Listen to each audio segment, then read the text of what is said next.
Hello friends, this is Normal here for Technique, and in this video we'll talk about the Samsung Galaxy J7 Max. We'll talk about 4 issues or problems we faced on this device. So Samsung Galaxy J7 Max, as we said before in our videos, it's one of the really good devices in this mid-range segment, and does come with really good options and specifications. We already shared some of those features. Now this device is not a really perfect device. There are some shortcomings in this device, and in this video we'll highlight some of the shortcomings of this device. So first of all, we'd like to remind our viewers that these cons of the Samsung Galaxy J7 Max might not be a major con for you, but we are just highlighting some of the issues we faced on this device.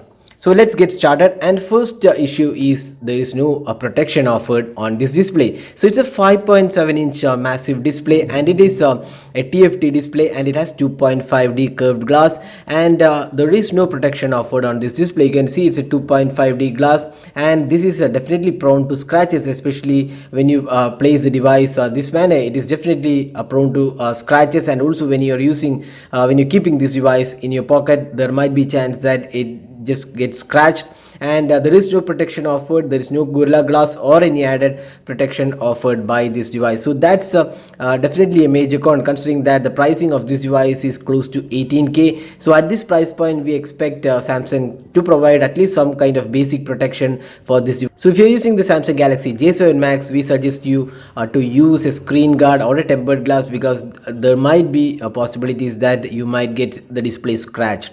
So that's the reason number 1. Second reason is the processor. While the Helio P20, the octa-core chipset which is powering this device, has coupled with a 4GB RAM, while there's no major issue with the Helio P20, it's not really as power efficient and powerful like the Snapdragon 625 or the 626 or even the 650 series. It is not a great chipset for this price segment.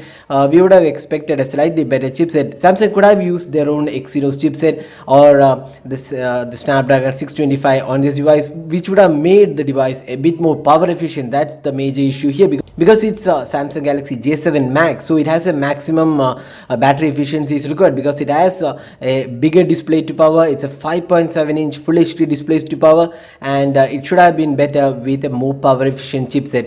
So that's the issue number 2 we faced on this device. A more power efficient processor would have done a lot of good for this device.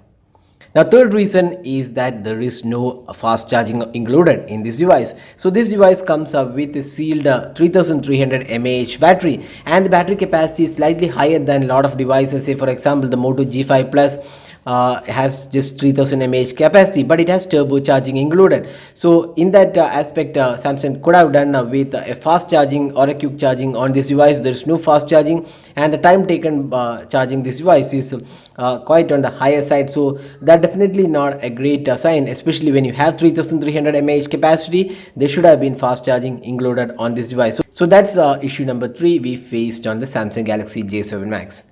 The final problem with the Samsung Galaxy J7 Max is the pricing. So 17,999 is slightly high price for this device, especially with the Helio P20 octa-core chipset. Samsung could have done a better with pricing. A 15 or 16K pricing would have done a lot better value for money for the Samsung Galaxy J7 Max, especially when Samsung's service network and reliability is really good. So that would have made this device a bit more competitive and value for money device. So these were the 4 issues we faced on the Samsung Galaxy J7 Max. While this device is a really good device in most of the other aspects, we still feel Samsung could have done slightly better with these aspects we mentioned.